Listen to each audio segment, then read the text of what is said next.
Shalom saudara-saudara sekalian, terima kasih sudah ada di dalam pembelajaran tentang Bible Study hari ini. Dan kita akan melanjutkan kembali ayat demi ayat yang Tuhan taruh di dalam firman Tuhan. Hari ini kita akan sama-sama belajar dari Pengkhotbah 12, saudara-saudara, yang merupakan penutup dari kitab Pengkhotbah. Jadi Pengkhotbah ini ada 12 pasal, dan hari ini kita ada di ayat pasal yang terakhir dengan 14 ayat yang ada. Mari kita siapkan hati kita untuk bisa menangkap apa yang menjadi pesan firman Tuhan hari ini untuk kita semua. Terima kasih Tuhan, terima kasih.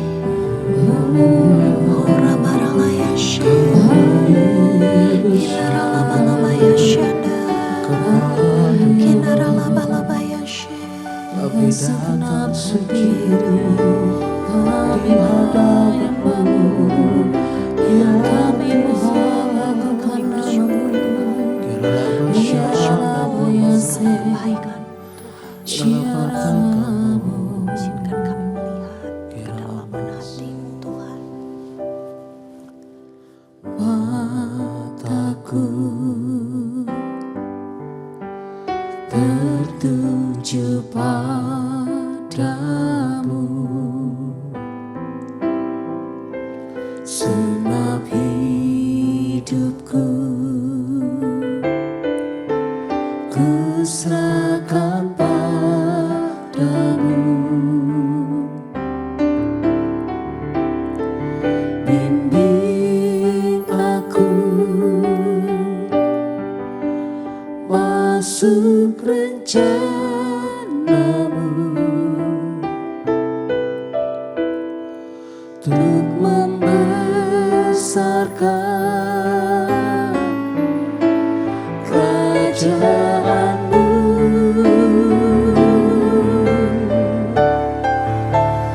Ku mau mengikuti kehendak-Mu ya Bapa.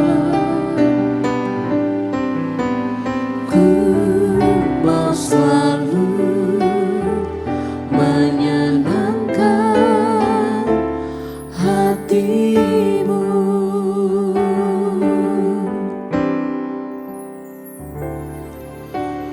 Mataku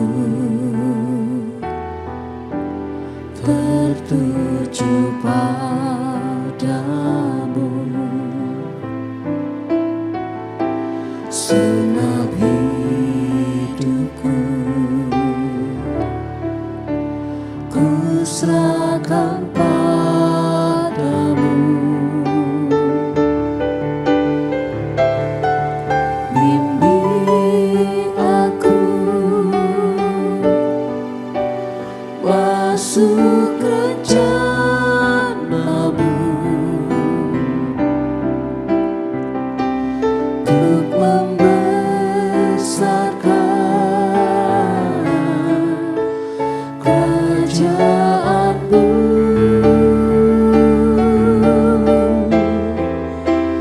Ku mau mengikuti kehendak-Mu ya Bapa. Ku mau selalu menyenangkan hati-Mu. Ku mau mengikuti kehendak-Mu ya Bapa. Ku mau selalu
itulah kesukaan hatiku. Ku lepas semua hakku untuk mengenal kehendaknya di hidupku. Mengiring Yesus, itulah kekuatan hidupku. Ku yakin anugerahnya mampu jadikanku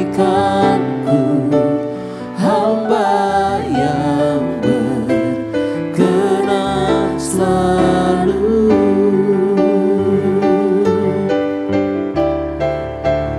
Mengikut Yesus, itulah kesukaan hatiku.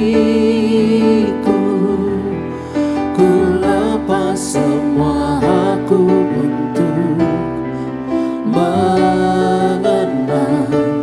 kehendaknya di hidupku. Mengiring Yesus, itulah kekuatan hidupku. Ku yakin anugerahnya mampu jadikanku hamba yang berkenan selalu.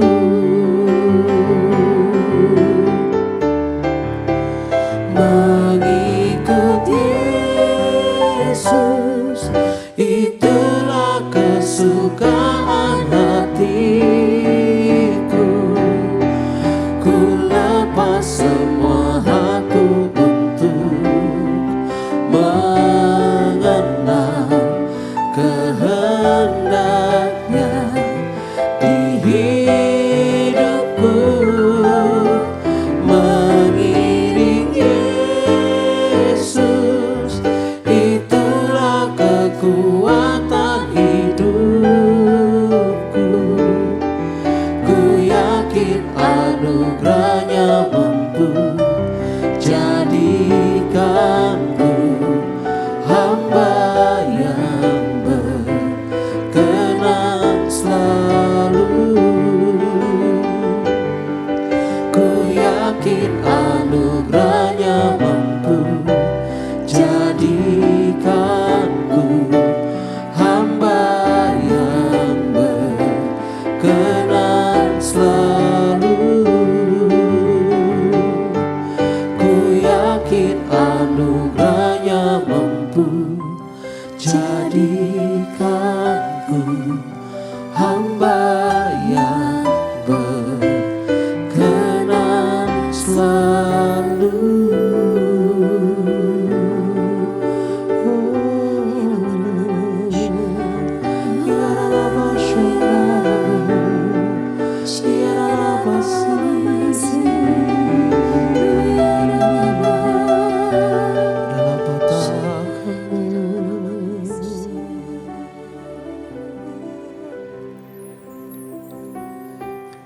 Ingatkan setiap kami ya Tuhan, di setiap hari-hari kami, bahwa mata Tuhan tertuju kepada orang-orang benar yang melakukan segala kehendak-Mu di dalam kehidupannya.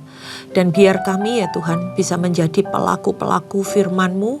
Dari sana jalan-jalan kami dituntun oleh Tuhan, langkah-langkah kami ditetapkan oleh Tuhan. Dan kami percaya ya Tuhan, tujuan yang akan kami tuju semuanya baik di dalam nama-Mu. Terima kasih ya Tuhan, kami mau siapkan hati kami untuk boleh ditaburi firman Tuhan. Kami mau siapkan telinga kami ya Tuhan, untuk bukan hanya mendengar, tetapi merenungkan dan melakukannya ya Tuhan. Untuk hidup kami hari demi hari semakin berkenan di hadapan-Mu. Hanya di dalam nama Tuhan Yesus. Amin. Saudara-saudara, hari ini kita melanjutkan Pengkhotbah 11. Jadi Pengkhotbah 12 ini sebuah perikop yang sama dengan Pengkhotbah 11 akhir. Jadi tetap memberikan nasihat untuk pemuda dan pemudi supaya berjaga-jaga ketika Tuhan berikan kesempatan di fase ini, supaya kita bisa dengar-dengaran sama Tuhan dan supaya kita bisa menjaga langkah kaki kita untuk bisa melakukan kehendak Tuhan, bukan hanya terpaut dengan apa yang kita lihat di dunia ini, apa yang ingin kita rasakan dalam kehidupan ini, tetapi mencari makna yang sesungguhnya yang Tuhan kehendaki untuk kita masing-masing jalani. Mari kita baca di dalam ayatnya yang pertama. Pengkhotbah 12 ayat yang pertama. Ingatlah penciptamu, ingatlah akan penciptamu pada masa mudamu. Sebelum tiba hari-hari yang malang dan mendekat tahun-tahun yang kau katakan, tidak ada kesenangan bagiku di dalamnya. Nah, saudara-saudara, ketika kita lihat peringatan di ayat yang pertama ini, kita diingatkan untuk senantiasa mengingat Tuhan kita. Peringatan untuk tidak menghabiskan masa muda, usia produktif dengan kesia-siaan. Karena nanti endingnya adalah ketika kita di masa tua dan sudah tidak bisa melakukan apapun. Nah, di awal ayat yang pertama ini diingatkan, jangan menghabiskan masa mudamu dengan kesia-siaan. Ingatlah kepada Tuhan yang menciptakan kamu. Ingatlah kepada tujuan yang Tuhan taruh. Tuhan titipkan buat setiap kita. Apa yang harus kita kerjakan sampai selesai. Sesuai dengan rencananya Tuhan. Kita boleh memiliki segala rencana, saudara-saudara. Tapi Tuhan itu ketika Dia membentuk kita di dalam kandungan, Tuhan itu sudah menitipkan rencana-rencananya untuk kita kerjakan. Nah, ketika kita ada, ketika kita menikmati segala sesuatunya, ingat, jangan sampai kesenangan, harapan, tujuan yang kita kerjakan itu gak sesuai sama apa yang Tuhan mau. Dimana mungkin kita hanya berusaha untuk memuaskan daging kita tanpa mencari apa yang Tuhan mau, apa yang Tuhan senangi. Sehingga kita gak bisa menyelesaikan bagian kita. Dalam menikmati hidup di masa muda, ingatlah bahwa suatu ketika kita akan ada di penghujung hidup kita, yaitu kematian. Dan ketika itu jangan sampai kita menyesal karena kita terlambat untuk mempersiapkannya. Atau jangan sampai kita merasa bahwa saya sudah mempersiapkan dengan baik kehidupan saya. Tetapi kenapa kok endingnya seperti ini? Itu bukan apa yang kita rasakan. Tetapi kita tahu bahwa Tuhan turut bekerja sekalipun dalam hal-hal yang tidak baik. Sehingga hati kita tetap bersuka cita. Hati kita tetap senantiasa bersyukur. Dan pertolongan dari Tuhan itu akan senantiasa disediakan buat orang yang hidupnya berkenan kepada Tuhan. Karena kata hari-hari malang yang mendekat itu bisa diartikan ketika kita sudah melewati masa produktif kita dan kita masuk di dalam usia senja kita.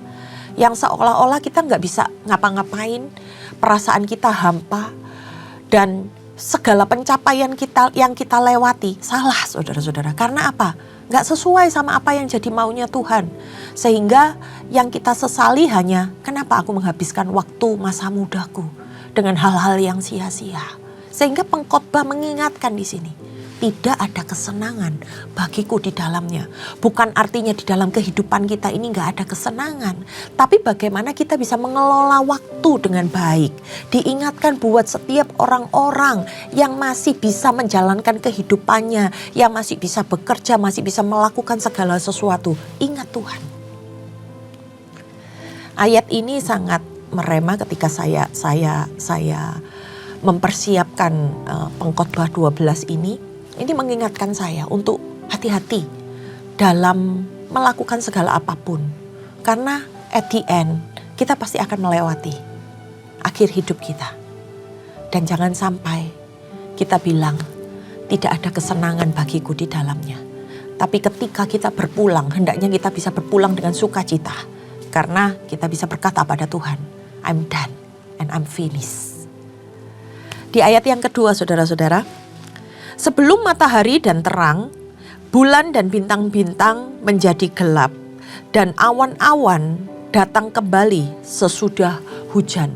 Di ayat yang kedua ini dipakai lagi sebuah lambang-lambang, berbagai lambang-lambang atas segala situasi. Ini menjelaskan apa? Keadaan yang sebenarnya. Matahari, terang, bulan dan bintang menjadi gelap. Awan-awan sesudah hujan ini menjelaskan bahwa situasi akibat mungkin bencana, kemalangan yang menggambarkan bahwa nantinya kita itu diperhadapkan dengan sebuah pengadilan atau penghukuman. Jadi kita mesti ingat ketika kita masih ada di dalam terang, ketika kita masih bisa melakukan yang terbaik, ketika terang itu ada, yuk kita lakukan semaksimal mungkin supaya jangan sampai ketika bencana atau kemalangan itu hadir dan kehidupan kita menjadi gelap, kita belum bisa menyelesaikan apapun di dalam kehidupan kita. Di ayat yang ketiga saudara-saudara, pada waktu penjaga-penjaga rumah gemetar dan orang-orang kuat membungkuk dan perempuan-perempuan penggiling berhenti karena berkurang jumlahnya, dan yang melihat dari jendela menjadi kabur. Waktu saya lihat ayat ini maksudnya apa ya? Karena di situ disebut ada penjaga-penjaga rumah, orang-orang yang menjaga rumah dikatakan gemetar. Orang-orang yang kuat itu sampai membungkuk saudara-saudara. Dan dikatakan perempuan-perempuan penggiling itu berhenti melakukan tugasnya. Ini ternyata menggambarkan keadaan ketika semua orang sedang melakukan aktivitasnya masing-masing, tapi sedang mengalami kejadian yang tidak baik.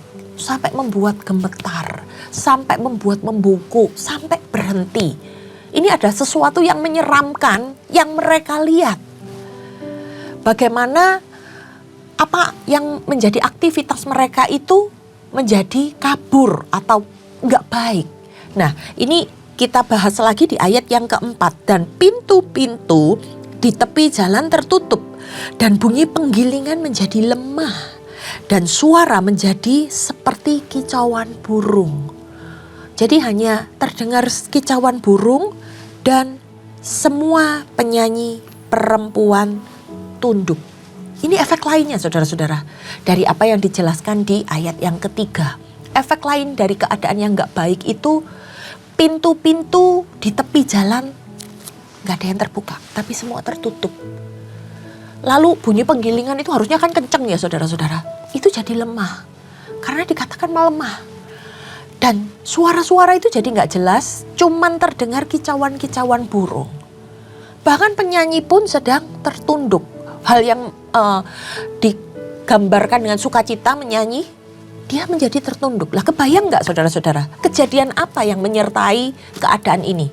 Lalu saya keinget, ini ibarat seperti kemarin kita ada pandemi COVID yang melanda dunia. Gambarannya seperti ini kira-kira. Semuanya terhenti. Bahkan orang yang tadinya kuat, orang yang tadinya perkasa, hari itu berhenti. Orang-orang yang tadinya bersukacita, saat itu semuanya sunyi. Sebuah keadaan atau kondisi yang gak baik. Kita lanjutkan di ayat yang kelima. Juga orang menjadi takut tinggi dan ketakutan ada di jalan.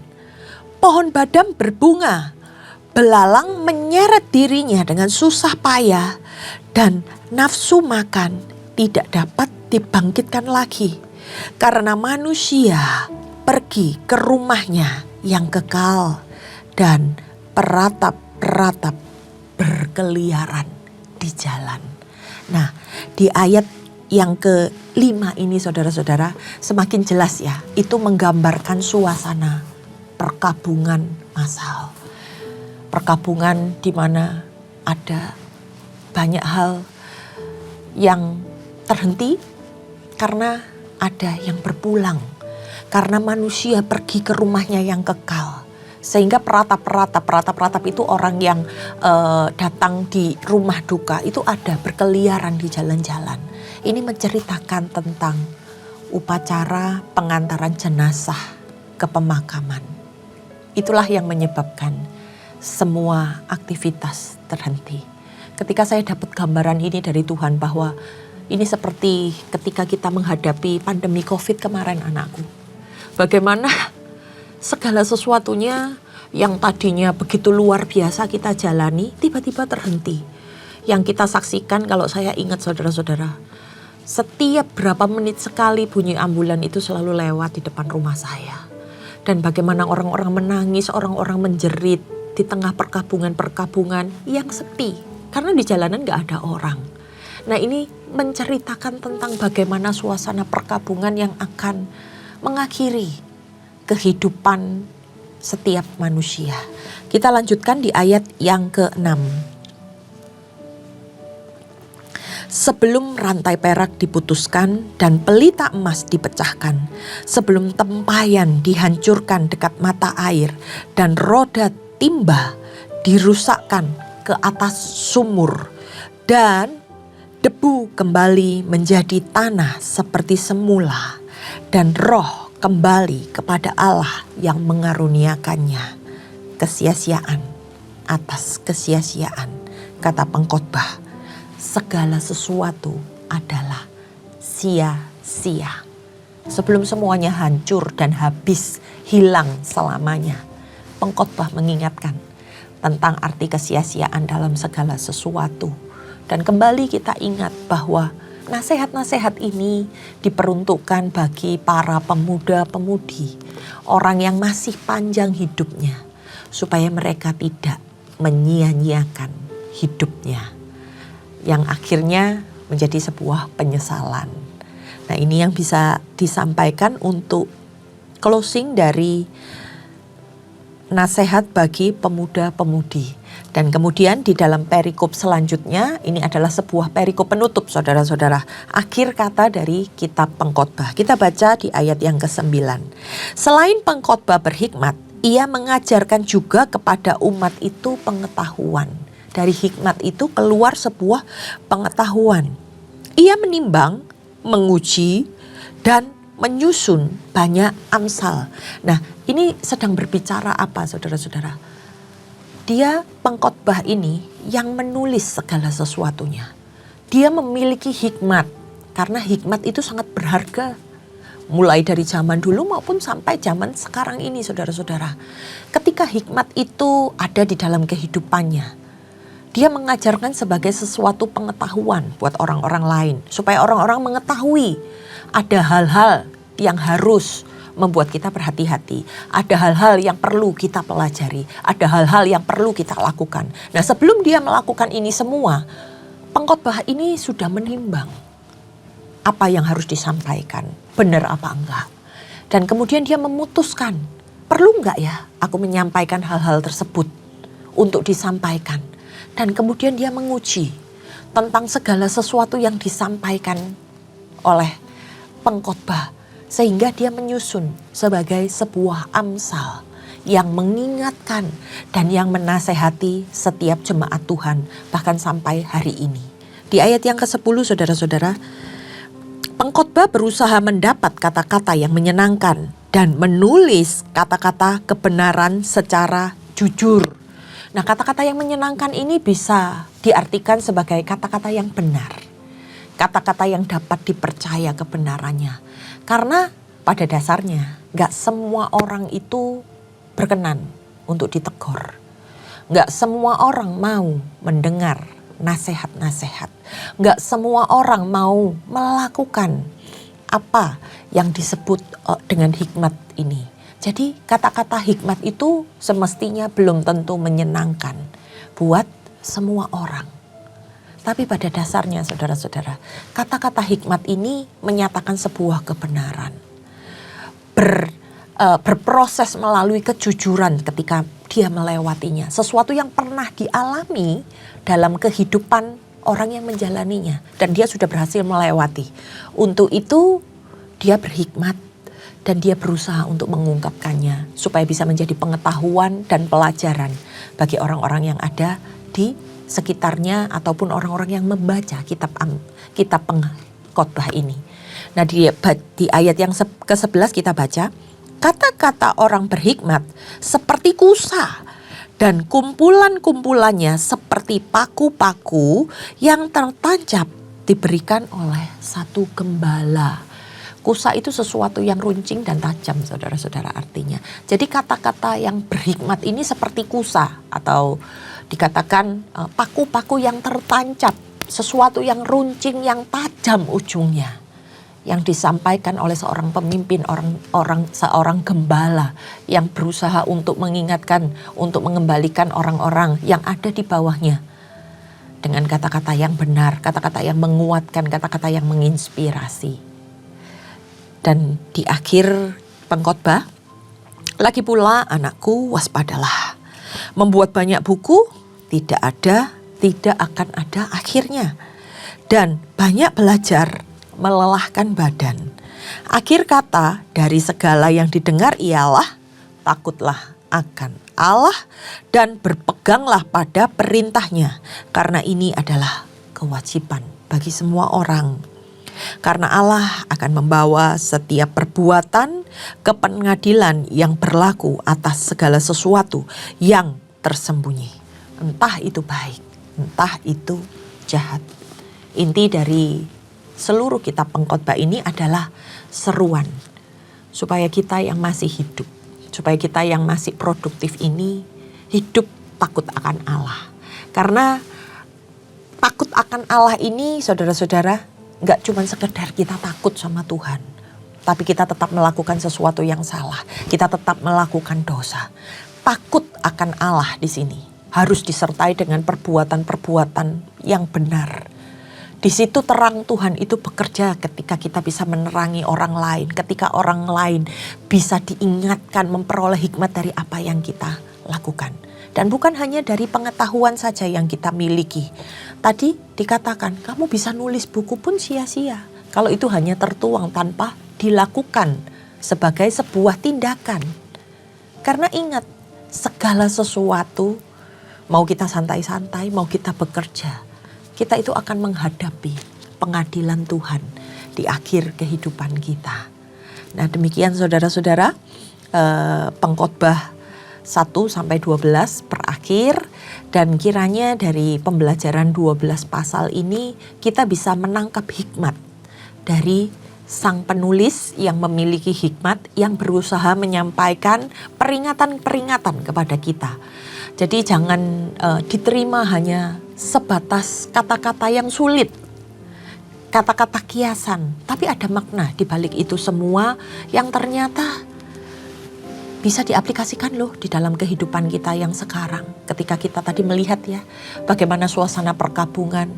Nah, baru kemarin itu kita lewati dalam masa pandemi. Dan itu ternyata terjadi, saudara-saudara. Untuk itu hari ini kita diingatkan untuk kita berjaga-jaga. Hidup takut akan Tuhan bukan artinya kita seperti orang ketakutan. Hidup takut akan Tuhan, kita tahu batasan-batasan yang daripada Tuhan, dan kita hanya berusaha melakukan apa yang menyenangkan buat Tuhan. Mari kita tundukkan kepala, kita bersatu hati dan berdoa. Terima kasih Tuhan buat segala hikmat yang Kau taruh di dalam kehidupan kami hari ini. Kami percaya ya Tuhan, ke depan kami akan semakin berhati-hati di dalam melangkah, melakukan segala sesuatu, dan kami hidup bukan hanya takut dan gemetar ketika kami melihat Tuhan, tetapi bagaimana kami bawa Tuhan di dalam kehidupan kami sehari-hari untuk mengingatkan kami bahwa ada kehendak-Mu yang harus kami lakukan, ada tujuan-Mu yang Kau taruh di dalam kehidupan kami, dan at the end Tuhan, kami bisa dikatakan sebagai orang yang berhasil hidupnya karena berkenan di hadapan-Mu. Kami serahkan Tuhan seluruh kehidupan kami ini ke dalam tangan-Mu, dan kiranya Engkau memberkati setiap kami. Hanya di dalam nama Tuhan Yesus, setiap yang percaya katakan amin. Terima kasih saudara-saudara. Sampai bertemu di kitab-kitab selanjutnya. Tuhan Yesus memberkati.